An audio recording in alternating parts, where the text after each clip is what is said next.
notification on your program, on your software here on Zoom that we are recording. Everybody seeing that? We should be in good shape. All right, and then I'm gonna push us live on Facebook here in just a second, and then Aaliyah, I'll let you know when we're good to go, okay? Give me just a second.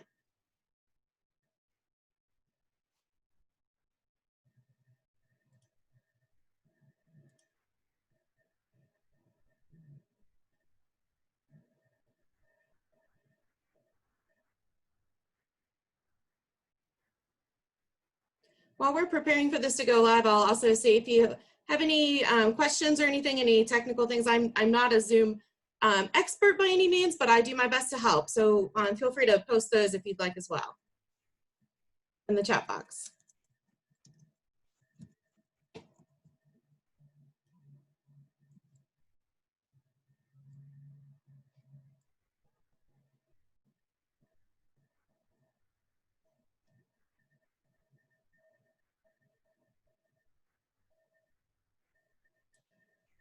Okay, I believe we are live, so I will toss it over to our Executive Director of Development, Aaliyah Fox. Aaliyah, the floor is yours. Thank you, Marianne. Well, good evening, everyone, and welcome to Cocktails with Cardinals, our ongoing series of virtual engagement chats with alumni and friends. Thank you for joining us tonight and sharing your evening for a conversation on the effects of COVID-19 on the Cardinal, medical, and patient communities. This discussion comes during a time of great unrest and uncertainty in our community. Just as the School of Medicine and its students and residents were in the middle of a semester, and only 4 months after University of Louisville Health acquired the Kentucky One entities, this new strain of the coronavirus spread from regionalized threats to a full-blown global pandemic. The resulting outbreak has affected every facet of our work: teaching, research, and patient care. Simultaneously, we are grappling with a legacy of systemic racism. We know that there is much work to be done ahead of us as we navigate our future together. We also know how incredibly fortunate we are to have alumni, friends, and community leaders who are committed to and invested in building truly healthy systems. Thank you. Thank you for all that you have done, and thank you for all that you continue to do. And thank you for your commitment to our medical academic community. Many have reached out to us with questions about how COVID-19 has impacted the education, research, and care in our classrooms, hospitals, and clinics. Tonight, we will provide an insider's view on the Cardinal medical community's response to the unprecedented challenges presented by this pandemic. We are joined by key leaders in medical education and care: Dr. Toni Ganzel, Dean of the University of Louisville School of Medicine; Dr. Jason Smith, UofL Health's Chief Medical Officer; and tonight's moderator, Dr. Jon Klein, Vice Dean for Research. A question and answer session will follow the presentations, and as we said earlier, this is being recorded. So if anyone needs to hop off and join us again later and watch it in the future, we encourage you to do that as well. In its 180 plus years of existence, our School of Medicine has weathered economic depressions, wars, and other pandemics. We are resilient, and we will face this challenge together too. Once again, thank you for joining us for Cocktails with Cardinals. Cheers. Dr. Klein, would you like to take it from here?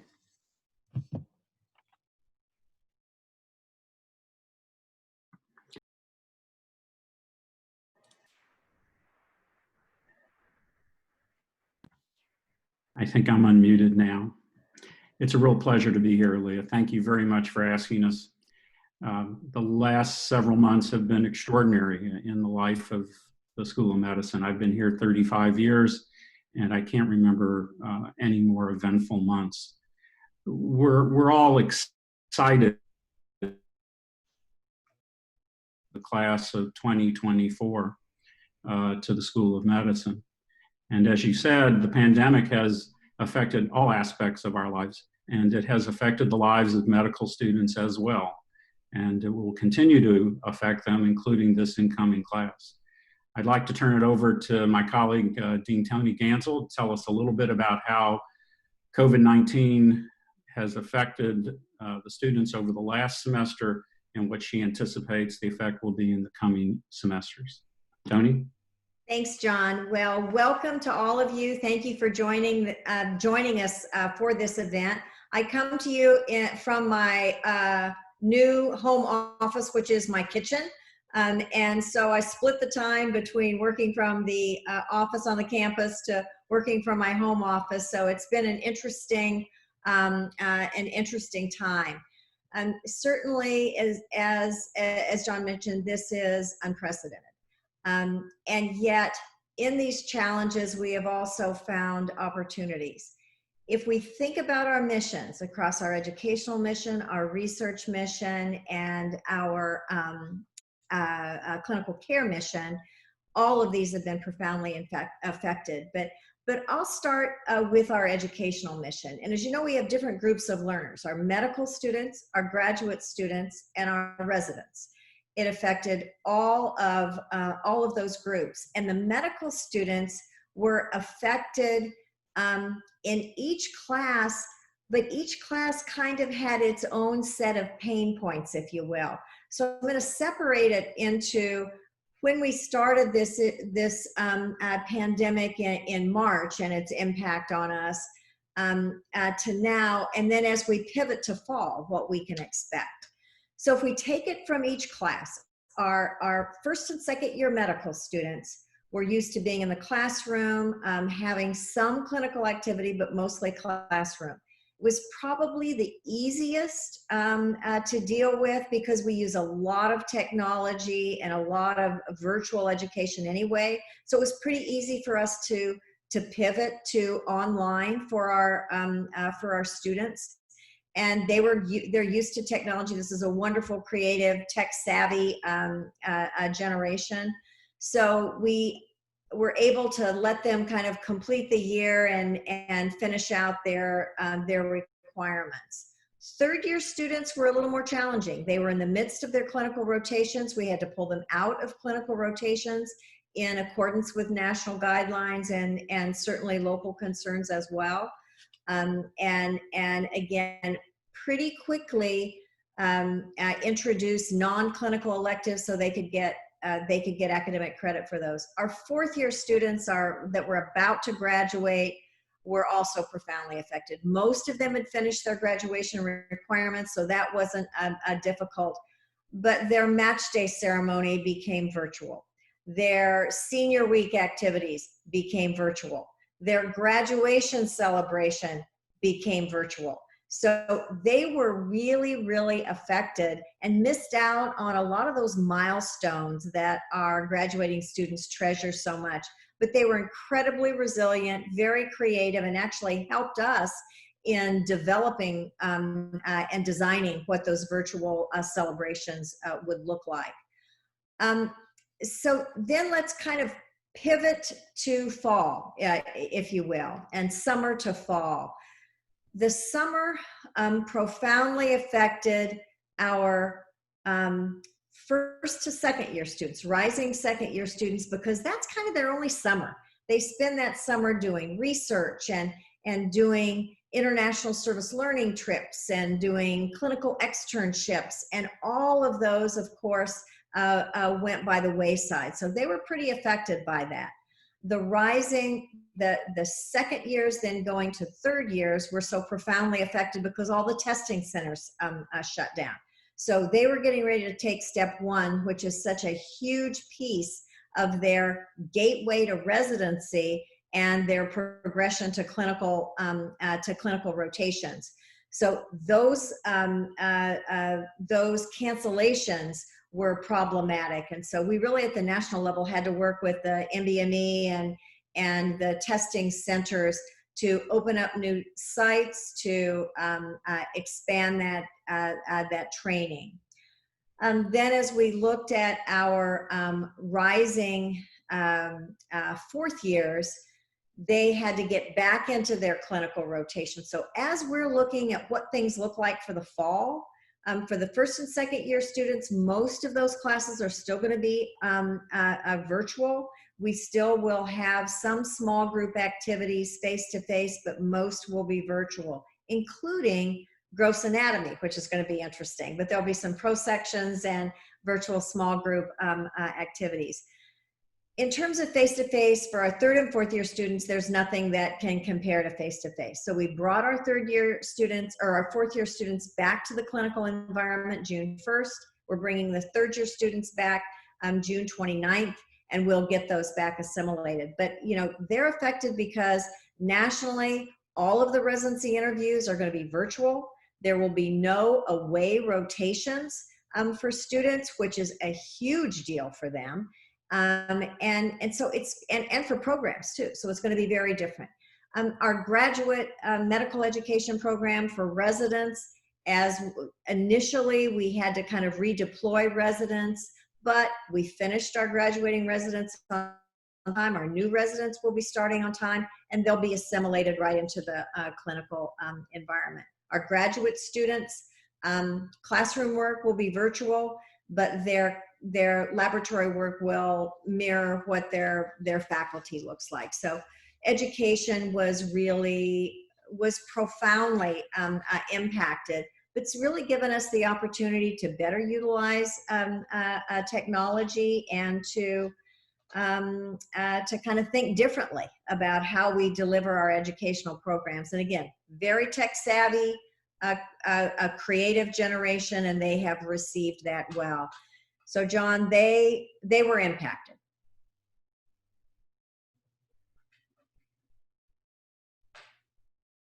Thanks very much, Toni.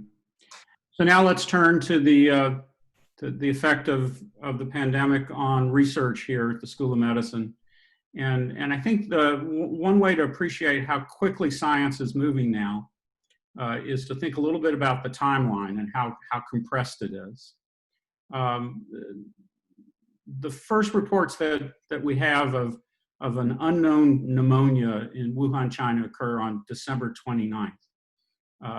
By January 3rd of 2020, the Chinese CDC had identified the virus as this new SARS coronavirus 2. Within 3 days, they had sequenced the genome, so they had the genetic sequence of the virus. That's really remarkably fast research. By the end of January, the World Health Organization had declared an international health crisis. And then we turned to UofL. By February 12th, the Center for Predictive Medicine, which is led by Kenneth Palmer here, had already obtained stocks of this new coronavirus. So basically about 13 days after the WHO declared an international health crisis. This was really well-known turf for Ken because he directs our biocontainment laboratory, our regional biocontainment laboratory, which is one of only 12 of these laboratories in the entire country that allows the highest level of containment for very dangerous organisms. Having that virus allowed Ken to begin developing tests for the presence of the virus in clinical samples. He had a test up and running by the end of February, and we began to test people locally early in March. For a number of weeks, 80 to 90% of the tests in Jefferson County were done from the Center for Predictive Medicine laboratory. Hearing that he had the virus, one of our cancer researchers, Paula Bates, came by and spoke with him about a compound that she had developed initially as an anti-cancer drug. But she also knew that it bound to a protein that was important in the uptake and the replication of the coronavirus. They did a series of in vitro laboratory-based experiments, and it actually does block the replication of the virus. That compound has now been licensed to a biotech company for rapid development.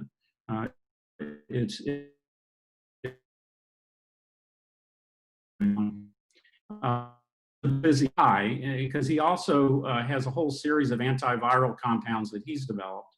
And most recently, he's been approached by the Department of Defense to develop a nasal spray using one of his compounds, which is called Griffithsin. Griffithsin will be put into a nasal spray, and phase 1 trials will begin in Louisville sometime in late July. Basically, this will involve testing whether this nasal spray is noxious or harmful or has side effects. It won't be a test of efficacy. And then finally, the last piece of research that I want to talk to you about is a little more basic, but also very exciting, and I think it was announced today. One of the investigators in the Department of Surgery in their cancer immunology division began studying the cells of people with really very, very serious extreme cases of COVID-19, the sort of people who are on ventilators for a month and who some of them are also on extracorporeal membrane oxygenator or ECMO devices. And what he's defined is that in those people, they have a very particular type of white blood cell of granulocyte, and this will be published in the coming weeks. It may be a marker to help us understand the mechanism of how these individuals develop the most extreme forms of the disease that are associated with this process called a cytokine storm. Beyond that, we have investigators who are studying the genetics of the virus. So by sequencing the viruses that have been isolated in Kentucky, what we can see is that a large number of them are the strains that came from Europe by way probably of New York City, but definitely transfer from Europe. A few of them, though, seem to be the original strain from Wuhan and probably represent travel of people from Kentucky back from China without knowing that they were carrying the virus. And then finally, last and certainly not least, I want to talk in 1 minute about what we call the Co-Immunity Project, which is really very exciting. The Co-Immunity Project is being performed jointly between the Center for Predictive Medicine and the Christina Lee Brown and Virome Institute. And so the two investigators really leading the charge are Dr. Aruni Bhatnagar and Kenneth Palmer. I'm one of the co-investigators, but there's a whole slew of us that are also co-investigators. The first phase of this was to test healthcare workers in the UofL health system for coronavirus and also antibodies to see if they had previously had it. We're going to publish these results, but I can give you just a little bit of the inside story. It looks like in terms of antibody formation of the 2,700 people that we tested, I think it's about 2,700, only 1% were positive for antibody. This is not a big surprise. In other parts of the world, when we test healthcare workers, particularly a couple German studies, it's somewhere between 0.8 and 1% or 2% at the most have had the virus, at least as reflected in antibody formation. I think what the conclusion is that PPE work when we use them correctly, and that the healthcare providers have been kept safe when they have had, across the United States, when they've had enough PPE. We're moving into phase 2, and we're actually almost done with phase 2, and that is a general population study in Louisville and southern Indiana, and then some of the counties immediately south of Louisville. This is the same process, seeing who has active virus and also who has antibody. We won't know the results. We've enrolled everyone just about, but we won't have the results probably for another 2 to 3 weeks. But this is really a good sign of the sort of clinical translational research we do, that we can test thousands of people in a 4-week period and begin to draw some conclusions. So that sort of wraps up my take on the high points of the research we're doing. I'd love to turn it over now to Jason Smith, who can fill you in on what's happening at UofL Healthcare. Thanks, John. And you know, I will tell you from our standpoint, I don't think you could come at a more difficult ask during a more difficult time than what we kind of faced when the coronavirus started. You know, if you think we came together on November 1st, and then really by the first part of May, first week of March, I should say, we started seeing and realizing this was going to be a problem, not just within our community, but across the nation. And I think from our standpoint, it was one of those things that really for us has become a crystallizing event in what we are going to become as a healthcare organization. One of the things that, that has come out of this from our standpoint is understanding, our supply chains, where things come from, how do we have those things in place at the different institutions? Because early on, as you already alluded to, having available PPE to protect our staff became paramount. And making sure that we had the stockpiles we needed and getting that to the frontline providers in order to keep them safe. And I think, as you said, very low risks of infection when we have those, because we have protocols and plans for how we deal with even unknown viruses, something like this. But I think across the world and across the country, in areas where they did not have those stockpiles and those healthcare systems became overwhelmed with the patients they saw, you saw rampant infection in many of the healthcare providers trying to deliver care. And so from our standpoint, it was vitally important to make sure that we had those stockpiles in place, and we have. That's been a good thing for us. I was on another call this morning, and I think, one of the things that I wanted to reiterate is I can't imagine what this community would have been like had Jewish Hospital and Mary and Elizabeth Hospital closed, as was kind of the plan prior to, university stepping up. We at any given time there for the, for a few weeks in March and the beginning of April at the peak, had upwards of 60, 70, and 80 patients in the hospital. And it wasn't just us. Norton Hospital's healthcare system had the same. Baptist had the same. If those, entities had closed, we would have had 60 or 70 patients that we would have had to figure out where to put. And I think, overwhelming that system would have become a problem, even in the numbers that we saw in Louisville if we didn't have those entities in place. So it was difficult, but I think it's shown the importance of having the healthcare system. And, it's shown us the importance of how we need to deliver and care for those individuals. I'll also say, one of the things that really struck me is just the dedication of the staff we have at University Hospital and Jewish Hospital, Mary and Elizabeth, and all of the other, kind of entities that feed into the system. Never once did we have a problem trying to get someone to step up and help or care for someone. When we had very limited testing and UofL was helping everyone in the city with testing, I believe at one time we had 100+ volunteers to go out and say, hey, I'll help perform these tests. Even in the first part of March, when we had no idea how communicable the disease was, we had no idea, how well PPE would protect the individuals performing the test. And, person after person was stepping up saying they wanted to help the community. And I think that's really, that dedication to our community, to the healthcare organization has just been remarkable to see. We talk about that a lot in healthcare, and I think we all feel it's a calling. Everyone who goes into this, whether you're a physician or a nurse, respiratory therapist, anyone who works in a hospital really feels that, they support and do more than just the time they put in for their community. But, seeing that in real life and seeing that play out across not just our system, but our city, the state, and the country, and even the world has just been phenomenal. And I think it really pulls into, sharp focus on what we want to be and how we can kind of move forward. I will tell you that, we are in now much better shape to be able to deal with what comes ahead than we were really at the beginning of March.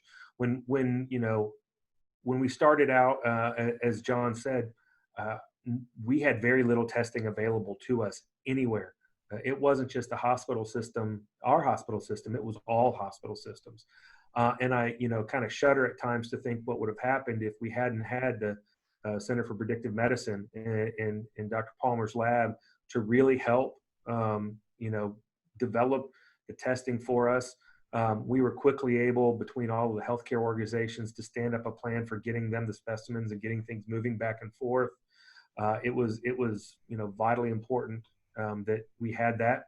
And I think now that we've got more testing across the city, it's vitally important that we begin to start using that in areas that there may be hotspots across the city and the community, that we can intervene rapidly and quickly to kind of limit this spread as we move forward, and making sure that we have and bring to bear the resources of the healthcare systems in order to do what we can for everyone. So it's been very difficult, but I will say a remarkable journey over the past few months.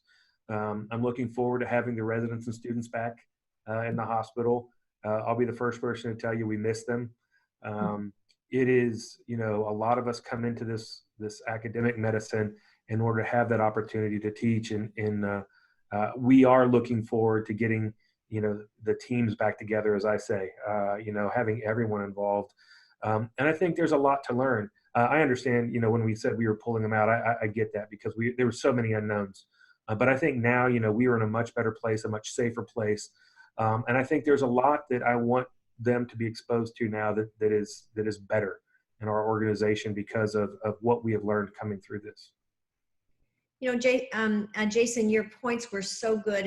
And Jon, I think that I would have to say, as the Dean of the School of Medicine, one of the things that I am most proud of is the way that everyone, our faculty, our staff, our residents, our students, have really pivoted and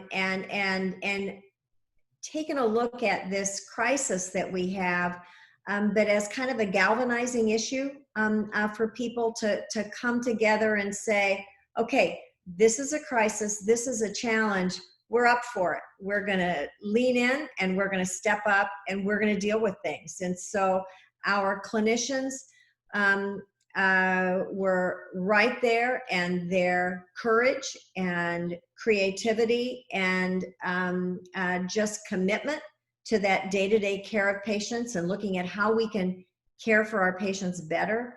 We look at our educators and say, okay, we're gonna have to do things differently. Let's pivot, we can do this, and they did. Our students and all learners said, okay, this is different. We're gonna have to step up and look at things differently, and they did. Our researchers who really looked at this and said, okay, I might be doing this research in cancer, but is this research applicable to COVID-19, and how can we contribute to helping with this pandemic?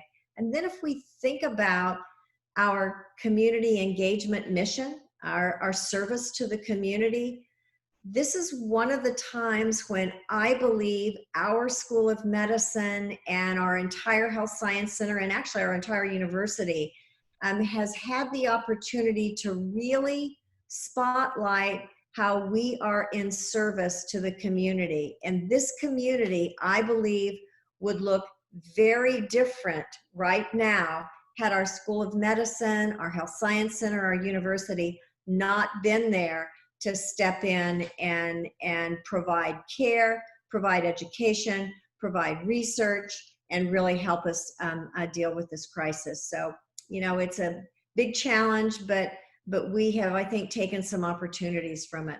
I'd be interested in your thoughts. Well, and if I may, Dean Ganzel, one of the things that kind of, from my standpoint, that I actually will keep it forever, and I actually got some of the stuff that was made, is that early on, one of the things that you probably heard around the country, we had a whole problem getting a hold of were the actual viral testing swabs. Mm-hmm. We were unable to just find enough of them. Right.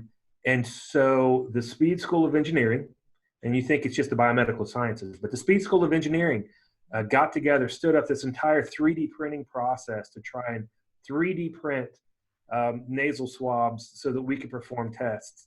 And Jon and I had a conversation about them. The first iteration, little rough. I don't think you'd want to use that on somebody. But they did a fantastic job. I mean, they processed it, they trialed it, they mapped it, they printed it. I've got them literally. I keep them on my shelf. And from the first iteration to the last, they did a fantastic job of standing that up over the course of a few weeks from nothing. Now, it turns out we didn't have to use them, thank goodness. We were able to get, the proper supplies in place. But it just shows a dedication that the university had from, completely across the campuses to try and to help the people and the healthcare systems to do something. And I think from my standpoint, I will always remember that, not the least of which was kind of that first rough prototype thinking, we may kill someone if we use this, but that, that turned out, it was fantastic. They did a great job. They did a fantastic job putting that together. I think one of the things that you're pointing out, Jason, is that this is the real value of a research-intensive university, of an R1 university. And when you hitch it, when you join it to an integrated healthcare system like UofL Healthcare, there are synergies that we're beginning to see that we never dreamt that we had. There are capabilities that we didn't know that we had. And so when you say that the Speed School helped with the swabs, they helped with the swabs, they helped produce transport media, the liquid that the virus gets cultured into. They produced face shields that they delivered for free to private practitioners in the city as well as into the university. This was all done with 3D printing, something that they have great capabilities in. And then when you see this tremendous cross-fertilization where a cancer researcher hears just a casual conversation that this guy over here has the new coronavirus in his lab, and she wants to know if maybe something she worked on can block it. This is the real power of a research-intensive university. And so I take every chance I can to say that, because I think that when this is all done, we're going to be tighter than ever to this community and to the Commonwealth as a whole, because of these sort of efforts that we and UK had in terms of bringing together all of these resources and helping protect our communities. So I've just been very proud to be a part of it, and we're not there yet. We're not ready to relax yet, but I think we can all of us, staff, faculty, students, all the learners, and all the alumni can be extremely proud of what the university has accomplished since the beginning of March. Dr. Klein, we have some questions coming in from participants. The first question goes back to the hands-on courses and laboratories. Was PPE considered to allow students in the classroom rather than virtual classes? It was considered last spring, but at that time, there was a concern about potential shortages, and there was a concern that we really needed to conserve all of that PPE for our healthcare providers. So the decision was not to do that. Now, pivoting to fall, we have more PPE, and I would say as we look across our university, particularly at our undergrad campus, that most of our courses are going to be hybrid. There will be a component that will be online, but a component that will be face-to-face. If we look at our medical school curriculum, almost all of our clinical education is going to be face-to-face. But where possible, and where we don't believe that it would reduce their quality of education, we're going to try and do that virtually.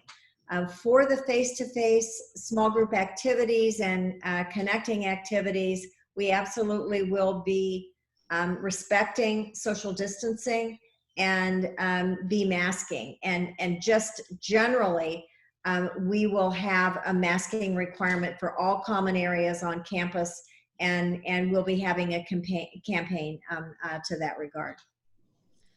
Two more questions have come in. The first one, what is the percentage of completely asymptomatic but positive COVID-19 people who have been tested so far? Yeah, I can take that one.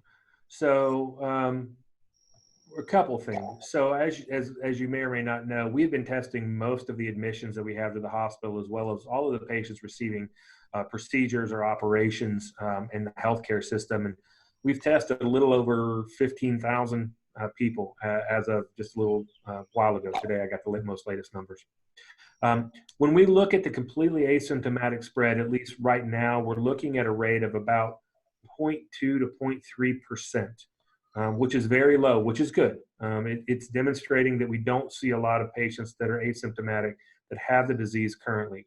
In patients that are coming into the healthcare system right now with symptoms, and those have dropped off relatively recently, we're still running at around the 4 to 5% range. And to put that in perspective, when we were running those tests back at the end of March, beginning of April, we were seeing somewhere around a 12 to 15% positive range with people with symptoms.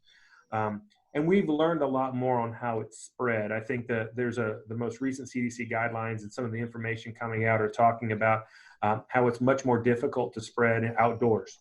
Whereas contact spread is probably not the way this is really going from person to person, but really those prolonged exposures inside in environmental control with poor ventilation and things like that are how this virus is probably spreading to other people. So pretty in line with what we see. Now, the one thing I will say that we have noticed from time to time is that there are hot spots that pop up around the community. We've seen them in clinical care. Some of them, for example, have been some nursing homes that we've helped to test that have popped up. And so you still have to keep an eye on things and be diligent about where you are testing and how rapidly you're testing people, because you never quite know. It's kind of always there in the background. What do you attribute to the effects of COVID-19 on the African American community, especially in terms of greater mortality rates? Yeah, I've tried to answer this before, and one of the things is we just don't know enough about this virus just yet. We are kind of looking at it and saying, are certain people affected differently? Do people with certain comorbidities, are they affected more seriously than others? One of the things that we probably know is a fact is that African American populations in the country, and Louisville in particular, carry a lot more comorbid conditions and probably have less access to health care for the chronic conditions. We also know that patients who develop the coronavirus, COVID-19, probably have a worse outcome if the more comorbid conditions that they have. And so are those two the only reason why? We don't quite know yet. But we do know, and I think it's been shown not just in our community, but across the country, that the African American population seems to be affected more seriously by the coronavirus than others. This next question is for all three of both our speakers and our moderator. Great question from one of our alums. How can we help?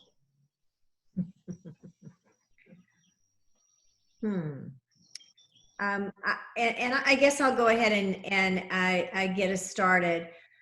We know that our students have increased needs for this. We know that our staff have increased needs. So I think that you might be able to help monetarily in terms of supporting that. The other thing is just being, from our educational standpoint, kind of being available, potentially, especially locally, potentially as mentors for students, and to help us tell our story on a widespread basis. I think that's one of the most important things that we can do. We've sort of been accused of being a stealth organization where there's all these incredibly wonderful things going on, but we don't tell our stories as loudly as we need to, as often as we need to, or as clearly as we need to. So in so much as you are pillars of the community and you're out there all the time, if you could just spread the good stories and the good things that are happening here at U of L, I think that would be helpful. Jason, further thoughts? Well, I would say wear a mask, wash your hands. You can tell our different perspectives. One of the things, yeah, I mean, one of the things that I remind people of is that, whether you're whatever you are from the University of Louisville and however you're connected, we want to be kind of a beacon of good information. We want to be stewards of what has been handed to us. And we want to make sure that we are providing the best that we can to the communities around us. And, you know, that's what Louisville does. U of L does that fantastically and is connected to the community in ways that we as a healthcare organization are just starting to be. And so when you see people and you're like, hey, you know, I don't want to wear a mask. Well, I get that. But part of that is that that's one of the ways that we know we can decrease the spread. And, you know, social distancing is difficult and it's awkward. Yeah, I get it. It is very difficult and it's very awkward, but it's something we know can decrease the spread. And you know, spreading, you know, good factual information and being an example to others in those regard, I think that's one of the things that all the alumni and people that work in our organization can be a part of. And it sounds kind of, well, that's, you know, kind of simple, but if you had an organization of our size with the alumni reach and they were all doing and living that kind of message to the community day in, day out, it would be fantastic. And you would carry that message well beyond the walls of this institution and really affect change. Mm-hmm. Dr. Klein, any thoughts on how people can help with research? Well, I think actually the most important thing, before I ask for money, the most important thing is to spread the word. We have come through about 6 of the most tumultuous years that a university can go through. And the news was not always good, and that's actually a nice way of saying that the news for a while was consistently bad. And we've come through that. And in a lot of ways, and in most ways, we are much stronger and we are much better as an institution because of having to go through those years. But when you hear about all these things that U of L, and speaking, you know, as an alum, that our university has done, whether it's in research, whether it's in the amazing care for patients at our sites, whether it's managing to get through this pandemic and still turn out a really great set of doctors. I think that's something that you need to do a different type of spreading. You know, you need to spread the virus. You need to spread the word that this university has accomplished things that are extremely positive. And to some people, it'll be surprising. The other thing you can do is realize that things like the Co-Immunity Project don't happen just out of thin air. And so we've had some amazing donors step up in the community. Christina Lee Brown and her family foundation, the Owsley Brown Foundation, have stepped in. The Jewish Heritage Fund for Excellence, which also helped us rescue the Kentucky One Properties, has also stepped up and supported the Co-Immunity Project. And there are others as well, you know, like the James Graham Brown Foundation. It is possible, if you go to coimmunityproject.com, it is possible to donate directly to this project. And there's information about how to do that. And there's a lot of good research that could use your attention, but in particular, spread the word of how proud you are of how the medical center and the research and the entire School of Medicine has performed. We're almost out of time, but we had one more question come in, and this is for both Drs. Ganzel and Dr. Smith. How is telehealth coming into play now for medical training and education, as well as care? And will this be a possible new norm? Jason, I'll let you start. Okay. This will 100% be a new norm for the way care is delivered across the country and moving forward. I think it's one of the things that we saw early on, and luckily we had a relatively strong foundation in this here already, including one of the world's experts in telehealth actually on our faculty. I think what we didn't have was buy-in from the community and buy-in from the physicians. They didn't see the need. People were quite comfortable just coming into an office for routine visits. I think if anything, what this has shown is that you can have an outstanding patient interaction. You can deliver, wonderful care to those patients and their families. And in fact, in some ways, you can actually deliver better care because you can see a home environment. You can ask a patient's family to say, would you take me a walk around the house? Let's see if we can see some tripping or fall hazards or things along those lines that you can't do at an appointment. And I think moving forward, it's going to be a new norm. It's going to be a way that we can really deliver great care to our patients, to the community, and even beyond if you think about what the reach might be able to be for our healthcare organization. If we look at how quickly we were able to ramp up telehealth, it was really pretty impressive. I mean, we went from probably double-digit figures over about a 3 or 4 week period to 1,000 visits a day. I mean, it was absolutely incredible how everyone, again, leaned in and stepped up to this. Now, because telehealth is going to be a really key element of our new normal, if you will, it is also really critical that we train our students and our residents in how to do this well, the benefits of this, and what a difference it can make in the delivery of care to our patients. So we really, and then even the research connection of looking at these benefits and looking at this intervention and looking at health outcomes and how telehealth can impact those in a positive way. I mean, I think and then of course our community engagement. I mean, it increases access in a way that we just hadn't really thought was going to be this, not easy, but was going to be so readily accomplished. And so I think that this is one of those mega trends that we have seen really launch, and it's going to be an important part of our future.